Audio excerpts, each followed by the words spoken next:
talking to me, and I'm just thinking like, fuck, bro, I'd love to slap the shit out of you, you know. And I haven't felt that way about any of my workers. Not.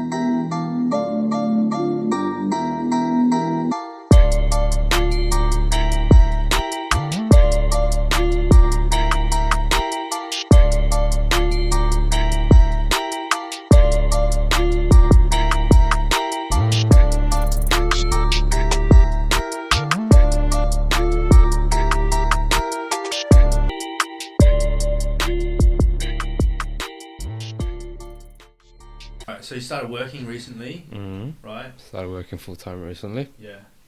How's that transition come from? You know, you were looking for work for a while, eh? Yeah. I was looking for work for about a year after I finished my masters, almost. Yeah. And my life completely changed in the last 2-3 months, basically. Yeah. My whole It's routine early to has tell, changed. bro.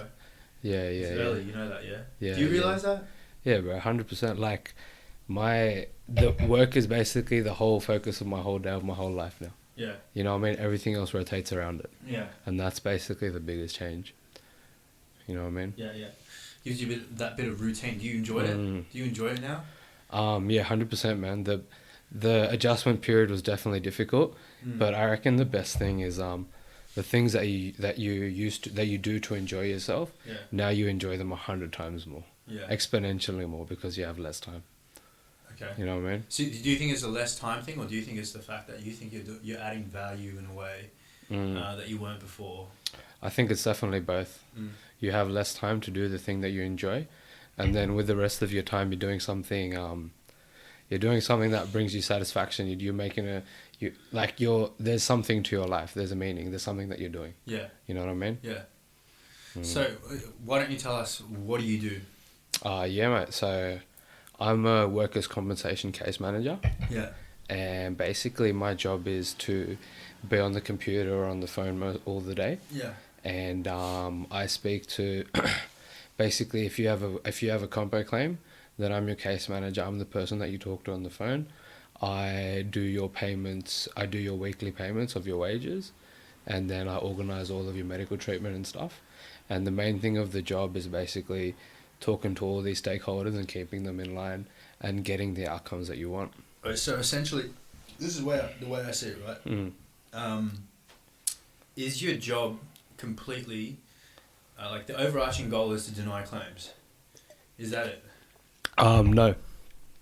I thought that would be it because it was going to be insurance, but interestingly, no. Okay. So the history of this field is a lot of people getting taken advantage of, and a lot of people taking advantage of the system. So there's a lot of bullshit claims on both sides, a lot of people that make faulty claims, a lot of people whose claims get rejected that should have been accepted, and then a whole bunch of bosses fucking over their employees. Yeah. You know? And basically the government changed the laws, they changed the way it works. Instead of a privatized business, they made it into a government-run initiative. And basically, at the end of the day, all these businesses, they're getting an insurance policy with the government, and that's their workers' comp now. Yeah. So it's very different than what it used to be. So the way it used to be, it was easier to take advantage of the system. Is what you were saying, right? For sure. So you could get a fucking pretend that you fell off some scaffolding and claim workers' comp. If you wanted to do that now, if you want to take care of advantage of the system now, how would you do it? The only way you can take advantage, I reckon, now is if you have a shifty doctor or you go to a shifty doctor, of which they do exist. Yeah. And they have their license and everything. Yeah. And I see people going to him. So yeah. And then I reckon. So what do they usually claim for? Like, I'm working on a work site and I fucking take what do I do? Nail gun to the fucking foot? Or yeah. There's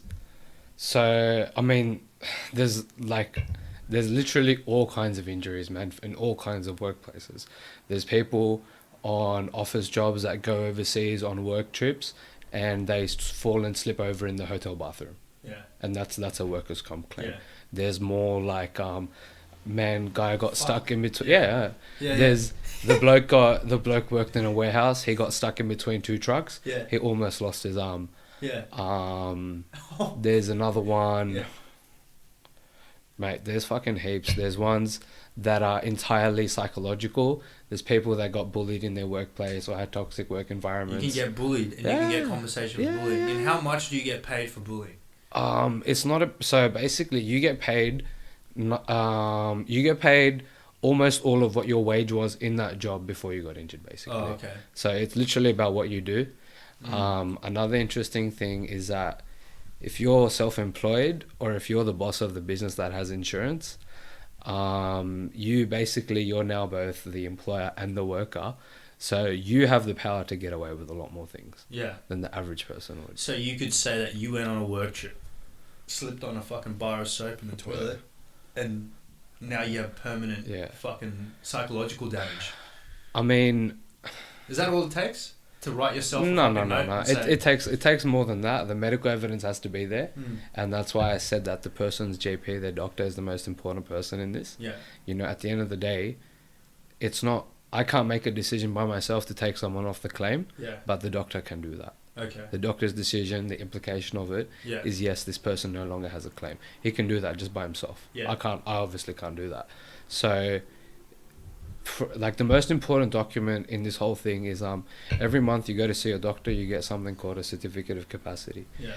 And in that, basically in that certificate, the doctor says you're either fit to work, you have some sort of fitness to work, or you have no fitness to work. Yeah. So basically, it's up to these. This is the most important thing. So if you're someone that made a fake injury and you're actually healthy and your doctor's your mate, then you could make a fake claim.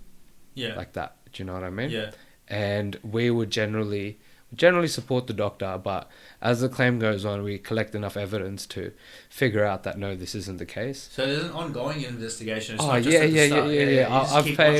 Yeah.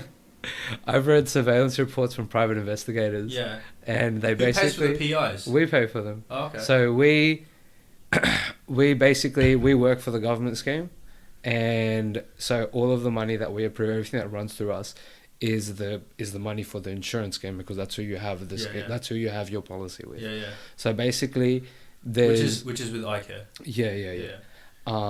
So iCare being the governing body that takes care of workers' comp. Yeah. So it gets approved by the government. They pay it out. They pay out all the expenses. Yeah.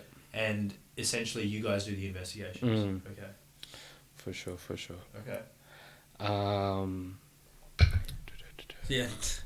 But yeah, so we do a bunch of things to figure out whether claims are legitimate or not, and we have like professional medical examiners, which are like specialist doctors and stuff. They do an independent review of the patient in their office to see whether they're legitimate or not. Yeah. The other main legitimacy thing we do is surveillance, where literally the private investigator follows you around. So the private investigator will follow you around for, say, 20 hours over 4 days. Yeah. And literally they sit outside your house, they watch your house, you come out, they follow you around. Shit. I got one, the claimant was a bodybuilder or the powerlifter, and they had a claim for hurting their lower back. And basically the private investigator followed them into the gym, and they saw that they were doing personal trainer work. Yeah. And that's the whole claim gone. Fuck. Yeah. So they do follow you around. It's a whole thing, man. Oh. And they take video of you, they record you, everything. These guys. So is that not an invasion of privacy at any stage? So they can fucking follow you around, take video of you, get evidence on you. Yeah. And is that in the terms and conditions when you receive workers' comp, or? So. Because that seems like, I don't know, if I had someone following me around for a claim, it's, that seems like harassment to me. But. That's definitely a good point, and the only thing that I would say to that is, for example, the doctor is another person that has a lot of power on the claim, right? And there's the check and balance to that is that they're a proper doctor, they know what they're doing, they have their job. I would believe that to get a PI license here, you'd have to you'd have to do something. You'd have to show some credential. Okay. You'd So have some sort of license, some professional regulation. You'd Mm. have a governing body. Mm. I'm sure there's a difference between following someone around for the gathering of certain kinds of evidence. Mhm. And anyways, when you do things like go on an insurance claim in this, you are surrendering your rights and information. You do sign an authority Yeah. for release of your personal information. Yeah. So it's not like it's something like, it's not like the invasion of privacy is completely out of left field. Yeah. But I would take it that to be a PI, you have all sorts of regulation. But yeah. Makes sense. Makes sense. Mm. Well, with COVID in the room, how does that work? Do they still fucking go around driving around and following people? Oh, these days pretty much everything is shut down, man. Yeah. These days, basically, injured workers are staying at home. Yeah. Health So it's a good time to make a claim. health providers are doing basically most appointments via teleconference, Mm. and there's like a whole new regulation for this about how we pay them and stuff like that. But the other side of it, like the investigative side, all that, the surgeries, not much of that is happening at all these days. Okay. But yeah, and it's, I don't know, it's a normal time to make a claim. As on my end, not much has changed about the actual claims and how they work. Do you think there's an up ramp with so many people losing jobs? Yeah. You know what I mean? Like it's a good time to make a claim. Yeah, I feel like some yeah, people yeah. are going to be supplementing their income like that. Yeah, for sure, man. Then- So I can only really speak to the new claims that I've gotten recently, and they're all legitimate claims. Yeah. But what I am seeing a lot of is, so people that are injured but still have their jobs, their bosses are putting them on medical termination or redundancy or something Yeah. to get to remove their employment in these times. Yeah. So that is understandably causing some stress, and I have some challenging conversations. I have challenging conversations every day. People yell at me on the phone all Yeah. the time. They get mad. They get upset. So you're pretty much telling them, look, we're going to cut off your live stream. So I literally did that today. Yeah. Not so the person involved, they did lose their job recently, but I've declined their claim today for different reasons. But yeah, I had to do that difficult And conversation what do today. they usually come out with? Like, how do you even start that conversation? So for a lot of these people, basically for the people that we're saying, all right, now we're cutting you off, they've been basically extending the claim for some time now. They know that, like, I'm pretty sure in their mind the reality is there that, oh yeah, my claim's eventually going to finish now. Mm. That's how I see it so far. Mm. For all the ones that I've been involved with their stuff is finishing. These people, they didn't react as badly as I thought. But the person today, he did react badly. He was very upset. And basically, man, you just gotta, it's not nice to have someone yelling at you on the phone. I've had some people hang up on me. I've had this guy threaten me. We had to put an office on lockdown because of the Is this the one where you have to change your Facebook name? Yeah. I had to change my Facebook name. So yeah, this young fella that I'm pretty sure he was on drugs. I paid him, and then 2 days later he wanted his pay early again, and when I was going to give it to him this time, he basically kicked up a whole fuss and he went crazy and he threatened us. He threatened like 10, 15 people in our company, whoever would speak on the phone to him. Yeah. It was just like this whole crazy thing. Fuck me dead, bro. Yeah. And yeah, I had to change my Facebook name. And actually, now they're going to change our emails to protect our identities. And I'm the very first person in all these thousands of people in the company that it's being trialed on. So they changed my email this week. Yeah. And I got all these fucking IT problems because of that. but yeah, they're changing our emails to protect our identity. Yeah. But yeah. Do you actually feel unsafe? Fuck no. But I'm fucking... Oh, they're man. props, bro. Oi, Oi. if you're fucking high on ice, as bro. if you have the fucking Yeah, mental strategy man. to do that. Oh, fuck that cunt, bro. That person in particular, he didn't do anything too bad to me, but fuck, bro. I realized, because after his big drama we called again, I was still technically his case manager, so I'm talking to him, and I'm talking to him, and he's talking to me, and I'm just thinking like, fuck, bro, I'd love to slap the shit out of you. You know? And I haven't felt that way about any of my workers, not one. Yeah. And I'm just there like, yeah, no, I'm definitely unfit to be his case manager now. But that's what you...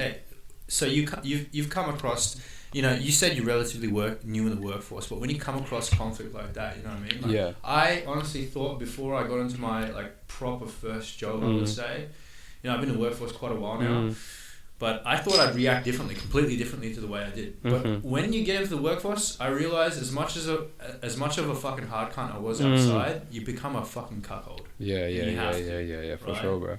And I think that was one of the hardest things to come to terms with when I got into the workforce was the way things work in my small ecosystem do not work in this professional there's a whole world out here, bro. It's a whole world, bro. It's a whole world. And how you manage that is a weird thing, you know. That's very true, man. One of the things of that is that because I'm working from home, I feel like I am a lot more loose on my conversations on the phone now. I'm a lot more casual, talk a lot more shit. I swear sometimes as well. And a lot of the people, all the professionals that I talk to, we all just become friends and we talk shit because we're all bored or we just want to socialize. Yeah. But definitely about how to carry yourself in the professional world. But I honestly think I don't see the point of it because like an example like that, you're saying that you being more casual, being more genuine has gotten you a better working relationship with these people. But I find better outcomes as well. Exactly, better outcomes. But there is a huge facade out there stating that you have to be professional in order to be efficient. And that's completely false. I see what you mean. Definitely, I think that's false. Yeah, 100%, man. 100%. Yeah, it's exactly what you're saying, man. My ultimate success is about my stakeholder management. But if I was working in the office, I wouldn't be developing the social bonds to get the best outcomes. Yeah. You know what I mean? Yeah. So you were saying something about how, you know, going to the workforce now after a huge, you know, time in lieu, studying and all that has changed your idea of what success is. Well, what do you think success is now? I think it's irrespective of what you do for work.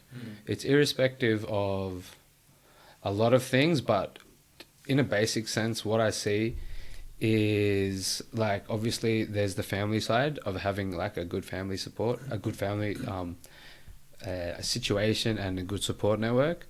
There's, as an individual, there's what you like to do, like your sports or your games or whatever you like to do. And then there's obviously what you do from 9 to 5, your professional life and what you achieve. And before I used to think about it in very narrow terms, like I'm going to be here doing that, I want to do this, do that. But now I think about it as skills, and I think about it as different skills in different contexts and just different things that you can do, different ways that you can make an impact on the world. Well, why don't you make an example of that? Because you said that your idea of success has changed because it's irrespective of the occupation you have, right? Yeah. And what has that got to do with the skills? Yeah, so for example, my first degree is a Bachelor of Science in Physiology. My second degree is a Master's of Forensic Science. Yeah. And I worked at a law firm before I got this job.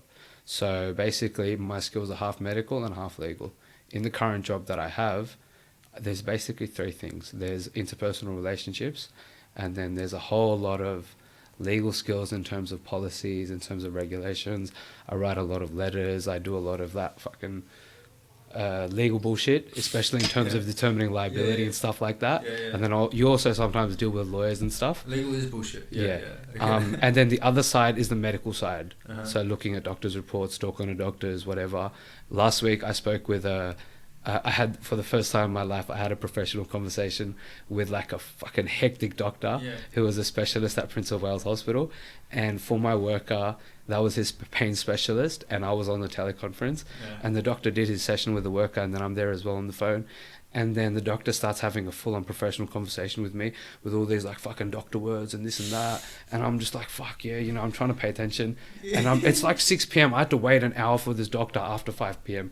That's how like I care about this worker and I care about this claim, but also this doctor is a fuckwit for making me wait.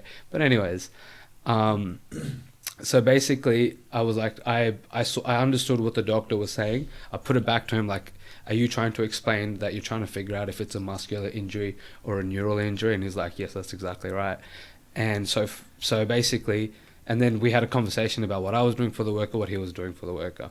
So for example, my medical skills are absolutely very useful here in terms of the treatment and talking to this doctor. And for example, for this person, and specifically his claim and his problems, I know my legal side is very important because he has issues with the policy and how he's complied to it and all these other things. So basically what I'm saying is a science degree, a forensic science degree, working at a law firm, all very different skills, all applied in the same context. So yeah, and from this one, I aim to get the best skill of interpersonal relationships and handling these fucking tough conversations with people. You know, it's very hard to give someone bad news, and then if you're paid to do it, but it's sitting on your conscience like, oh, I still don't like that I have to do this, you're in a tough situation. You know, you have to learn, you have to adapt. So that's that kind of skill is what I'm looking to gain from here, and that's the skill I want to put forward